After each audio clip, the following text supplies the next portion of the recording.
नमस्कार, आप देख रहे हैं केबीसी न्यूज। मैं हूं आपके साथ रोशनी। पिछले 7 दिसंबर को यूपी के जनपद चंदौली में हुए प्रीति ऑनर किलिंग मामले का अभी तक पुलिस द्वारा कोई ठोस खुलासा नहीं किए जाने पर पुलिस की कार्यशैली पर कई सवाल खड़े होने लगे हैं। इस मामले की जांच कर रही निर्भया हत्याकांड की वकील रही सीमा कुशवाहा ने सीएम योगी को टैग करते हुए ट्वीट किया है। अपने ट्वीट में वकील सीमा कुशवाहा ने लिखा है कि आरोपियों के खिलाफ मुकदमा दर्ज होने के बाद भी पुलिस उन्हें गिरफ्तार क्यों नहीं कर रही है। प्रीति ने अपनी हत्या की दोषी अपने द्वारा लिखे गए पत्र में अपने परिवार को बताया था। यह पूरी तरह से ऑनर किलिंग का मामला है। बावजूद इसके चंदौली पुलिस अभी तक हत्यारों को गिरफ्तार नहीं कर सकी है। उन्होंने अपने ट्वीट के माध्यम से चंदौली पुलिस की पुलिसिया कार्यशैली पर सवाल उठाए हैं। हम आपको बता दें कि जनपद चंदौली के अलीनगर थाना क्षेत्र की रहने वाली मेडिकल की तैयारी कर रही छात्रा प्रीति यादव का प्रेम प्रसंग पिछले कई वर्षों से समाजवादी पार्टी के छात्र नेता अंकित यादव के साथ चल रहा था। समय के साथ दोनों का प्यार परवान पर चढ़ा तो इसकी भनक आसपास के साथ दोनों के घर वालों को लगी। लड़की के परिवार को प्रीति का उनका प्यार नागवार लगा और उन्होंने आनन फानन में इसकी शादी वाराणसी में तय कर दी। घर वालों के इस कदम से नाराज प्रीति ने शादी से इनकार कर दिया। प्रीति के पति अंकित का आरोप है कि शादी टूटने के बाद परिजनों ने प्रीति के साथ मारपीट की, जिसके बाद दोनों ने परिवार वालों की मर्जी के खिलाफ जाकर 9 नवंबर को चंदौली रजिस्ट्रार के यहां जाकर शादी कर ली। बाद में दोनों ने 25 नवंबर को दोबारा हिंदू रीति रिवाज से भी शादी की। इसके बाद अंकित के घर वाले मान गए, लेकिन प्रीति का परिवार इसे दिल से स्वीकार नहीं कर सके और उन्होंने खौफनाक साजिश रची। अंकित ने हमारे चंदौली संवाददाता कार्तिक पांडे को बताया कि उनका प्रेम विवाह जीवन राजी खुशी से चल रहा था। तभी प्रीति के परिवार वालों ने साजिश के तहत उनकी शादी कराए जाने की बात कहते हुए धोखे से लड़की को घर बुला लिया और उसकी हत्या कर दी। जब इस बात की जानकारी पति अंकित को लगी तो उसने प्रीति के मायके वालों पर हत्या का आरोप लगाते हुए पुलिस अधीक्षक तथा पुलिस क्षेत्र अधिकारी व स्थानीय थाने में तहरीर दी और जांच करने की मांग की, लेकिन अब तक पुलिस इस मामले में कोई खुलासा नहीं कर सकी और ना ही कोई छानबीन कर रही है। अपनी पत्नी प्रीति को इंसाफ दिलाने के लिए अब पति अंकित ने कहा है कि वह इस मामले की जांच को लेकर उत्तर प्रदेश के मुख्यमंत्री योगी आदित्यनाथ, राज्यपाल आनंदीबेन पटेल और केंद्रीय गृह मंत्री अमित शाह से मिलेंगे और जांच की मांग करेंगे। वहीं उन्होंने बताया कि अगर इस मामले का खुलासा नहीं हुआ तो सीबीआई जांच कराने के लिए भी अंकित कोई कसर नहीं छोड़ेगा। अब सबसे बड़ा सवाल यह है कि क्या मुख्यमंत्री के संज्ञान में पहुंचने के बाद भी सपा नेता अंकित यादव अपने पत्नी की हत्या का खुलासा करने वाले को लेकर अधिकारियों तथा नेताओं का दरवाजा खटखटाते रहेंगे या फिर इस मामले का खुलासा हो पाएगा और हत्यारोपी सामने आएंगे। नमस्कार, जैसा कि आप सभी लोग जानते होंगे, मैं एडवोकेट सीमा कुशवाहा। आज हमारे सामने एक ऐसा केस है जिसमें एक बेटी जो कि शादी अपनी मर्जी से करती है, मेडिकल की तैयारी कर रही है। ये मैटर ट्विटर पर काफ़ी दिनों से मैंने देखा है, हाईलाइटेड था। उत्तर प्रदेश के चंदौली जिले का ये केस है, अलीपुर पुलिस स्टेशन का, जहां पर एक बेटी को 29 नवंबर को मार दिया जाता है उसके अपने परिवार के द्वारा। गुनाह उसका सिर्फ इतना होता है इस परिवार की नज़रों में, कानून की नज़रों में नहीं, सिर्फ इस परिवार की नज़रों में, क्योंकि उसने अपनी मर्जी से शादी कर ली थी अंकित यादव से। इस बेटी का नाम प्रीति यादव, जो कि आज हम लोगों के बीच नहीं है। उस बेटी ने 25 नवंबर को अंकित यादव से कोर्ट मैरिज कर ली।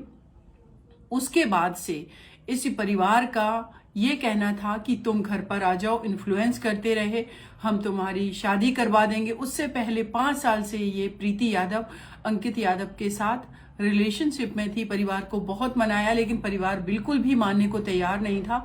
जब इन्होंने 25 नवंबर को ये शादी कर ली, उसके बाद परिवार ने इन्फ्लुएंस होकर के प्रीति यादव को घर पर बुलाया कि आप आ जाइए, आपकी हम जो भी रीति रिवाज है उससे शादी कर देंगे, जो कि झूठा बोला। प्रीति को डाउट था, इसलिए उस बेटी ने अपने परिवार के लिए एक लेटर लिखा, जो कि अपने पति के पास छोड़ के गई थी, कि मैं इस परिवार में जा तो रही हूँ, मेरी शादी अंकित यादव से रीति रिवाज के तहत हुई है, अगर मुझे कुछ होता है या मेरी मौत हो जाती है, इसके लिए मेरे परिवार के सदस्य जिम्मेदार होंगे।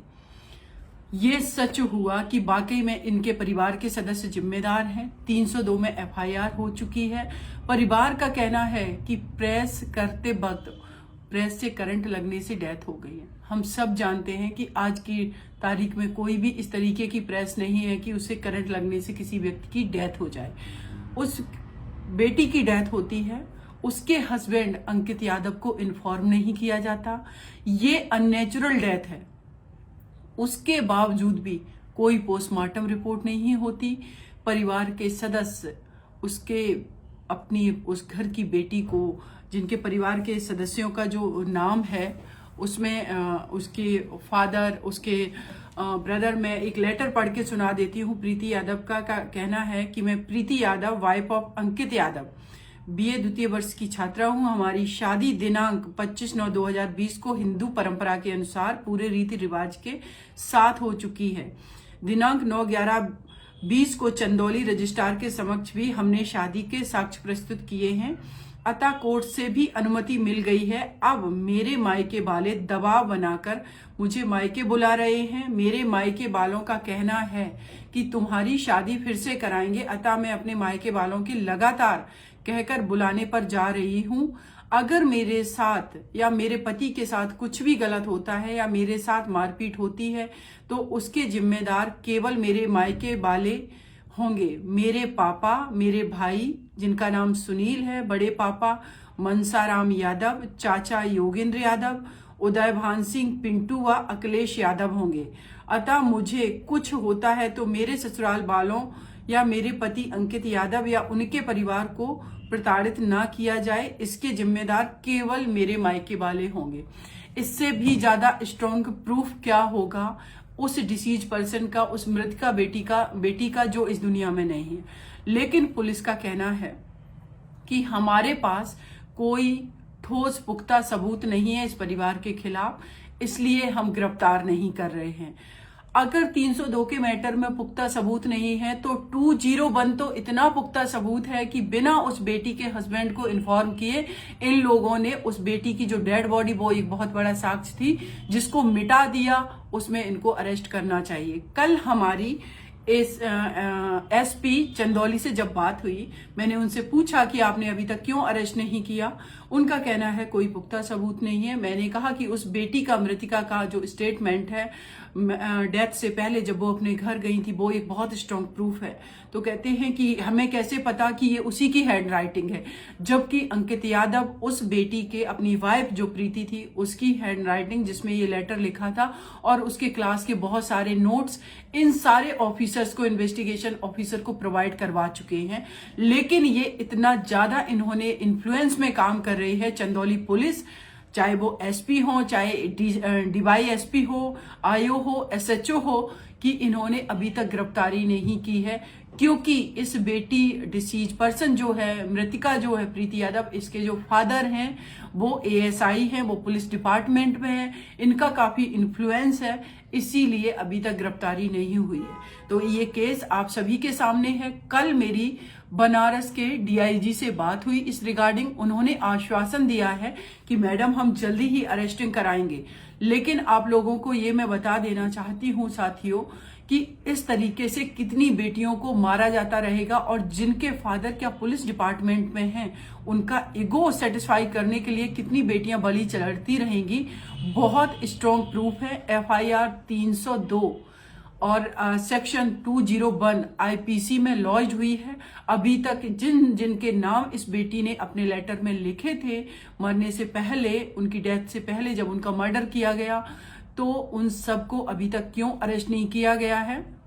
मेरा आप सभी से अनुरोध है, अंकित यादव जो कि उस बेटी के हस्बैंड हैं, उनका साथ दीजिए और जो बेटी इस दुनिया में नहीं है, जिसको डर था, अपने परिवार से डर था, उन सबको अरेस्ट करवाए। इसके लिए इनकी आवाज बने अंकित यादव की, और उस प्रीति यादव जो बेटी इस दुनिया में नहीं है, उसके जस्टिस के लिए सबको फाइट करना चाहिए। साथ ही मैं चंदौली पुलिस को कह देना चाहती हूँ आप लोगों से कि कुछ तो आप लोग न्यूट्रल तरीके से वर्क करिए। आप पर बहुत धब्बा लग रहा है कि आखिर क्या वजह है जो चंदौली पुलिस जिनके खिलाफ इतना पुख्ता सबूत है, उस बेटी का डाइंग डिक्लेरेशन है जो उन्होंने मरने से पहले दिया था, क्या आप उसको स्ट्रॉन्ग प्रूफ नहीं मानेंगे? और जब 29 दिसंबर को उस बेटी का मर्डर हो गया, करीब 1.5 महीना होने जा रहा है, आप उसकी हैंड राइटिंग को अभी फॉरेंसिक एक्सपर्ट से टैली नहीं करवा सके हैं, फॉरेंसिक एक्सपर्ट की ओपिनियन नहीं ले सके हैं, जो कि चंदौली एसपी का कहना है कि हम ऐसा नहीं कर पाए। तो मेरा उनसे क्वेश्चन था कि अभी तक क्यों नहीं कर पाए? उनका कहना कुछ नहीं, फोन डिस्कनेक्ट कर दिया।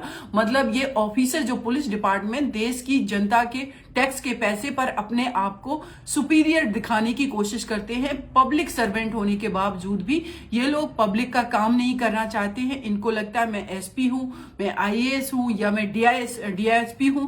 तो मेरा आप सभी लोगों से हाथ जोड़ के अनुरोध है कि इस बेटी के जस्टिस के लिए आगे आइए। और चंदौली पुलिस से मेरा कहना है कि इमीडिएटली आप लोग अरेस्ट करिए, ये बहुत आवश्यक है। नहीं धब्बा आप पर भी लगेगा और कोर्ट में आपको भी जवाबदेह होना पड़ेगा।